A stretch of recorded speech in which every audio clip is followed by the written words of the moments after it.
রাখালিয়া কৃষি বাড়ি ও eco resort মালিকানা হস্তান্তর ও নকশা উন্মোচন অনুষ্ঠিত হয়েছে। মহাখালী একটি কমিউনিটি সেন্টারে মালিকানা হস্তান্তর ও নকশা উন্মোচন করা হয়।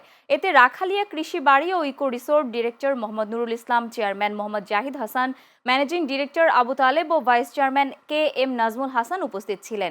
এ সময় ডিরেক্টর মোহাম্মদ নুরুল ইসলাম জানান, প্রকৃতির মাঝে মনোরম পরিবেশে এটি একটি সুন্দর কৃষি বাড়ি ও ইকো রিসোর্ট, যার মাধ্যমে গ্রাম্য পরিবেশে এই রিসোর্টের যাত্রা শুরু হয়েছে।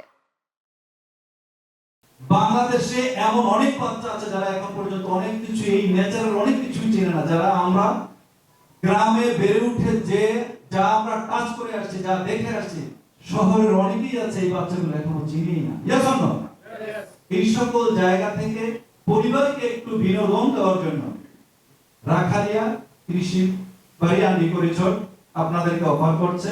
কৃষি বাড়ি ইকো রিসোর্ট শুধু ইট পাথরের ভবন নয়, এটি আমাদের আবেগ, আকাঙ্ক্ষা এবং প্রতিক্রিয়ার প্রতিচ্ছবি।